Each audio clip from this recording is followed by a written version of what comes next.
अस्सलामु अलैकुम वरहमतुल्लाहि वबरकातुहू। महतरम नाज़रीन, अल्लाह तबारक व तआला ने कुरान करीम में तमाम मुसलमानों को एक दूसरे का भाई करार दिया है और इस्लाम हमें अख़ुव्वत, हमदर्दी और बाहमी ताआवुन का दर्स देता है। इसलिए किसी मुसलमान की खुशी में शरीक होना न सिर्फ ये कि इंसानी अखलाक है बल्कि दीनी फरीज़ा भी है। इसलिए जब किसी मुसलमान के यहाँ खुशी का मौका हो, जैसे शादी ब्याह है, अकीका है, या अल्लाह तबारक व तआला ने उसे कोई नियामत दी है और वो अपनी खुशी में आपको शरीक करने के लिए दावत दें, तो उसकी दावत को ज़रूर कबूल करना चाहिए और उसकी खुशी में शरीक होकर उसकी दावत को कबूल कर कर उसको मुबारकबाद भी देना चाहिए, उसको दुआएं देनी चाहिए। अब क्या दुआएं देना है, कब दुआएं देना है, कैसे दुआएं देना है, वो आज की वीडियो में हम जानेंगे। लेकिन उससे पहले निकाह के मुतालिक कुछ अहम मालूमात हम जान लेते हैं। तो सबसे पहले ये जान लें, निकाह के अंदर मजमूई तौर पर कुल 6 चीजें होती हैं। उसमें से 2 चीजें फर्ज हैं,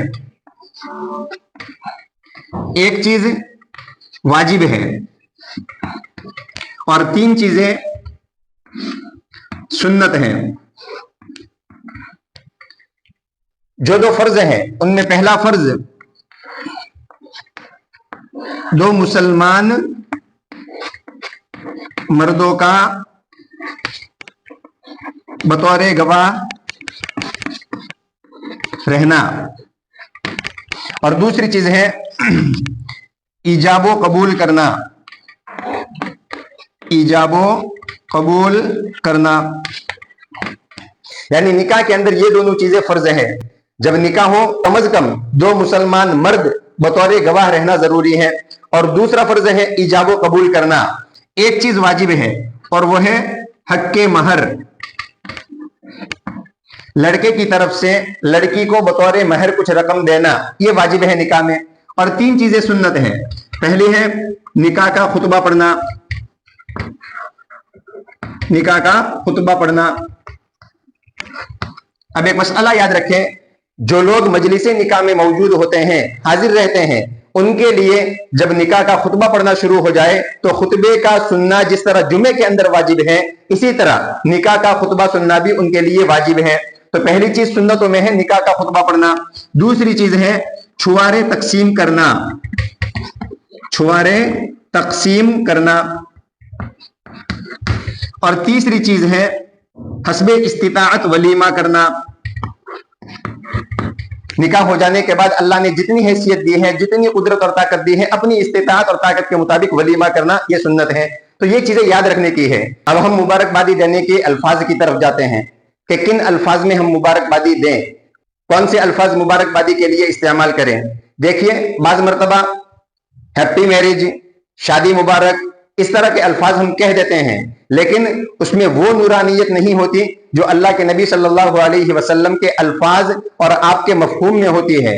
जैसे जमाने जाहिलियत के अंदर जब किसी का निकाह होता था तो उस वक्त ये अल्फाज इस्तेमाल करते थे, बिर्रिफा व बिल बनीन,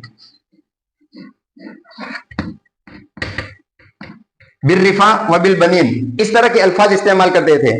किसी का निकाह हुआ, सहाबा ने ये अल्फाज इस्तेमाल किए तो आप सल्लल्लाहु अलैहि वसल्लम ने इन अल्फाज को पसंद नहीं किया। क्यों? इसलिए कि इन अल्फाज में अल्लाह तबारक व तआला का जिक्र नहीं है। इसलिए अल्लाह के नबी सल्लल्लाहु अलैहि वसल्लम ने इन अल्फाज को बदल दिया। नीज इन अल्फाज के अंदर लड़कियों से बुग़्ज़ की बू आती है, लड़कियों से दुश्मनी की बू आती है। दुआ क्या देते हैं? आपका जोड़ा सलामत रहे और आपको बेटे नसीब हो। बेटियों का तस्करा नहीं है, मतलब वो लोग बेटियों से दुश्मनी और बुग़्ज़ रखते थे। तो अल्लाह के नबी को ये अल्फाज पसंद नहीं आए, तो अल्लाह के नबी ने सहाबाए किराम को ये अल्फाज सिखाए कि जब किसी का निकाह हो तो उसको इन अल्फाज के साथ दुआ दे, बारकल्लाहु लका व बारक अलैका व जमा बैनकुमा फी खैर। इसको याद कर लीजिए। निकाह की मजलिस में हमारा जाना होता है, जो काजी साहब निकाह पढ़ाते हैं और जब वो लड़के से कबूल करवाते हैं और जब लड़का कबूल कर लेता है कि मैंने फलानी औरत को अपने निकाह में कबूल किया, तो उसके बाद हमें ये अल्फाज कहना है, बारकल्लाहु लका व बारक अलैका व जमा बैनकुमा फी खैर। अगर हमें ये अल्फाज नहीं आते तो फिर क्या करेंगे, उसका तर्जुमा कर देंगे, अल्लाह तुम्हें बरकत दे, अल्लाह तुम पर बरकतों की बारिश करे, खैर के साथ अल्लाह तबारक व तआला तुम्हारा जोड़ा कायम रखे। तो इसमें अल्लाह तबारक व तआला का जिक्र है, या इस तरह के कोई ऐसे अल्फाज जिसमें अल्लाह का जिक्र भी हो और सामने वाले के लिए बरकत की दुआ हो, ऐसे अल्फाज हम इस्तेमाल करें। यहां पर मैंने कुछ अल्फाज लिखे हैं, ये भी हदीस पाक से साबित हैं। एक सहाबी थे हजरत जुलैबीब रदी अल्लाह ताला अन्हु, हजरत जुलैबीब रदी अल्लाह ताला अन्हु के निकाह में जो औरत आई थी, अल्लाह के नबी ने उस औरत को भी ये दुआ दी थी। मतलब लड़के को भी हम दुआ दे सकते हैं और जिस लड़की के साथ उसकी शादी हो रही है उसे भी हम दुआ दे सकते हैं। अल्लाहुम्मा सुब्बा अलैहल खैर सब्बन सब्बा वला तजअल ऐशहा कद्दन कद्दा, उसका भी वही तर्जुमा है, ए अल्लाह खैर उन पर बहुत नाजिल फरमा और उनके ऐश को खराब और मुकद्दर न फरमा। तो इस तरह के अल्फाज हम लड़के से भी कहें और ऐसी दुआ हम लड़की को भी दें। तो यह है दुआ देने का तरीका। जब उसने बड़ी मोहब्बत के साथ आपको निकाह में बुलाया, आपसे अपनी दोस्ती का ताल्लुक कायम रखा, आपसे रिश्तेदारी निभाई, तो अब हमारे जिम्मे भी फर्ज बनता है कि हम उसकी निकाह की मजलिस में शरीक होकर हम उसको भी दुआ दे और अपनी तरफ से दोस्ती का हक निभाए, रिश्तेदारी का हक निभाए।